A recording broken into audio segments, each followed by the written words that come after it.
Selamat datang di Novel Story, channel yang menceritakan novel berjudul Aku Bukan Menantu Sampah. Jangan lupa subscribe dan like. Sekian dari Mimin, silahkan menikmati ceritanya ya. Aku Bukan Menantu Sampah, bab 394 Kesombongan. Tetapi ada syarat, dia ingin menceraikan Dewi. Sesuai akad nikah sebelumnya antara keluarga Lin dan keluarga Su, Melanie akan menjadi istrinya. Jika tidak, keluarga Su akan menyesal dan kehilangan pamor, serta keluarga Lin dan Su akan menjadi musuh. Hanya itu saja, Rocky sudah tidak bisa melakukannya. Dan Selvi pun mengandalkan ini untuk berani jadi sombong di hadapannya. Krishna yang di samping serta Hendrik dan yang lainnya kaget. Suri Jiang juga terlihat membuka mulutnya, tampak terkejut. Dia tidak tahu bahwa Rocky berasal dari keluarga Lin di kota Wasa. Junandus juga tertegun, dan tiba-tiba punggungnya terasa dingin, dan ketakutan setelah beberapa saat. Jika dia mengetahui dari awal bahwa Rocky berasal dari keluarga Lin di kota Wasa, memberinya 10 keberanian pun, dia tidak akan berani mengganggu kepala harimau itu. Krishna tidak bisa menahannya, dan bertanya dengan hati-hati, "Tuan Rocky, kamu adalah pewaris keluarga Lin kota Wasa ya?" Sebelum selesai berbicara, Selvi berkata dengan jelas, "Tuan Krishna, ini Selvi. Sudah kubilang dengan jelas, Rocky bukanlah pewaris keluarga Lin, dan pewaris keluarga Lin seharusnya ayahku Marson. Adapun Rocky ini, hahaha." Petik 2.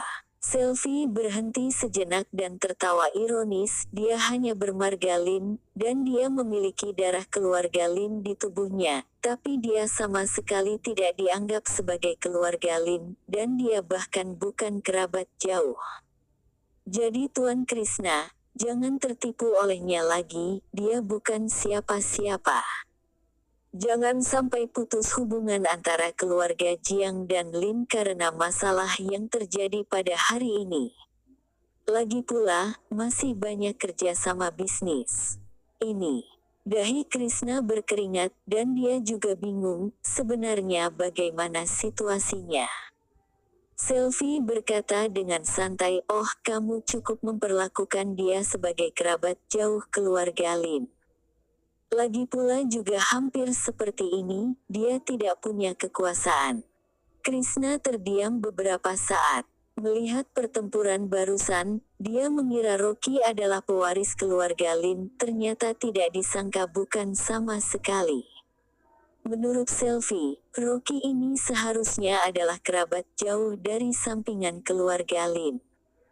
Seharusnya seperti itu. Kalau tidak, bagaimana mungkin Rocky tidak punya tempat tinggal ketika datang ke kota Wasa? Rocky berkata dengan suara yang dalam, "Selvi, begitu banyak yang kamu katakan, apa yang kamu inginkan?" Selvi mendengus dingin, "Aku hanya ingin memberitahumu, jangan memanfaatkan momentum keluarga Lin untuk memberimu pamor di kota Wasa. Jangan sampai menghilangkan pamor keluarga Lin. Juga, biarkan Junandus dan Stephen Lu segera pergi, aku masih ada kerja sama dengan kurator. Bagaimana jika aku tidak setuju?" Selvi mencibir, "Rocky, kualifikasi apa yang kamu miliki untuk tawar-menawar denganku? Mungkin istrimu bahkan tidak tahu masalah ini. Apakah kamu ingin aku meneleponnya dan memberitahu istrimu tentang dirimu?" Wajah Rocky dingin, dan dia berkata dengan tajam, "Selvi, jangan serba tahu. Tahu apa tidaknya saya, itu tergantung pada apa yang akan kamu lakukan." Selvi tersenyum acuh tak acuh, dan berkata, "Lagi pula aku tidak peduli, aku ingin melihat istrimu telah menghidupimu begitu lama, dan tiba-tiba tahu kamu berbohong padanya, bagaimana dia akan ribut cerai denganmu."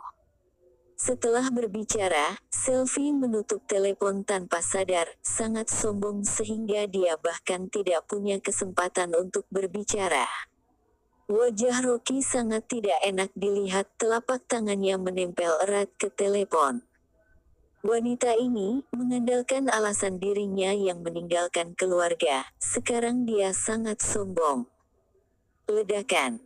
Telepon kewalahan dan hancur berkeping-keping oleh telapak tangan Rocky. Hendrik berkata dengan cepat, "Rocky, kamu tenang." Rocky melirik telapak tangannya dengan wajah dingin, dan melihat telapak tangan itu dipotong dan darah menetes di telapak tangan. "Rocky, aku akan membantumu untuk membalut." Suri Jiang berteriak, dan dengan cepat mengeluarkan sapu tangannya dan berjalan mendekat. Rocky mengambil sapu tangan dan mengelapnya, dirinya merasa sangat marah. Sekarang keluarga Dewi tidak tahu identitas spesifiknya, Selvi akan memanfaatkan ancaman ini.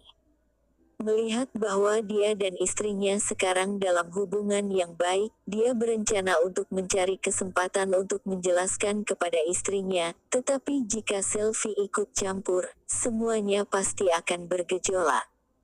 Jangankan bicara tentang perceraian, sangat khawatir istrinya bahkan tidak akan lagi pernah percaya padanya dalam hidup ini. Junandus yang sedang berlutut di lantai tiba-tiba berdiri, berbalik dan berkata kepada Krishna, "Kakak, kamu dengar juga." Pria bermargalin yang memiliki wajah bengkak dan gemuk. "Keluarkan dia, aku masih kurator pengobatan tradisional negara. Apalagi yang ingin kamu lakukan, segeralah pergi." Teriak Krishna dengan marah. Dengan dukungan Selvi, Junandus langsung percaya diri, dan berkata dengan masuk akal, "Siapakah Rocky itu? Bahkan tidak bernilai dengan kentut. Kamu juga sudah dengar Selvi yang mengatakan bahwa pewaris keluarga Lin adalah Marson. Anak ini bahkan bukan kerabat jauh. Keluarga Jiang tidak takut padanya." Krishna menamparnya dengan marah.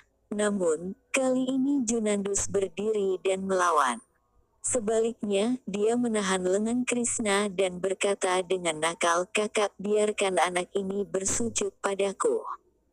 Kapan keluarga Jiang begitu malu? Keluarga Jiang dan Selvi bukankah memiliki kerjasama yang bagus? Ini adalah situasi yang sama-sama menguntungkan, lebih baik daripada membuat obat dengan orang dusun ini. Paman keempat, kamu tidak mendengarnya, maka anggaplah itu hujan. Hendrik berkata dengan suara yang dalam, "Obat baru Rocky telah dikembangkan. Mitra industri farmasi grup Jiang saat ini adalah Tuan Rocky. Dia bisa mengerti. Meskipun Selvi adalah anggota keluarga Jiang, namun tidak ada bantuan untuk industri farmasi grup Jiang. Hanya obat di tangan Rocky yang menjadi kunci untuk menyelamatkan industri farmasi grup Jiang." Junandus berkata dengan marah, "Kalian semua gila, kalian semua menekan Rocky. Aku akan kembali dan menjelaskan situasinya kepada Tuan Ardian." Setelah itu, dia memerintahkan seseorang untuk membawa Stephen Lu dan berlari keluar dengan cepat.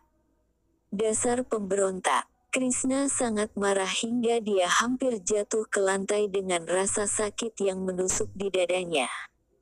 Hendrik buru-buru menggendong ayahnya dan berkata berulang kali, "Ayah, baik-baik saja." Rocky juga harus berhenti, berjalan menghampiri dan menekan denyut nadi Krishna, lalu berkata, "Tuan Krishna terlalu marah, tidak apa-apa, istirahat saja." Krishna duduk di kursi, bernafas lama, dan berkata dengan ekspresi malu, "Tuan Rocky, ada penghinaan seperti itu di rumah, sungguh membuatmu tertawa. Setelah aku kembali, aku pasti akan mengajarinya dengan keras. Apa yang aku katakan sebelumnya tidak akan berubah. Bahkan jika Selvi menelepon secara langsung, keluarga Jiang tidak akan melakukan apapun sesuai yang dia inginkan. Dia tahu lebih banyak tentang masa lalu keluarga Lin. Selvi bukanlah wanita keturunan keluarga Lin, dan dia diusir ke luar negeri oleh keluarga Lin. yang berarti bahwa sekarang ahli waris keluarga Lin hilang, dia baru saja kembali. Marson adalah keturunan dari seorang wanita yang menemani minum. Dia tidak dianggap oleh keluarga Lin di tahun-tahun awalnya. Krishna memiliki konsep yang konservatif. Dia meremehkan identitas ini sama sekali, dan mencemoohnya di dalam hatinya, jadi dia hanya sopan kepada selfie di depan.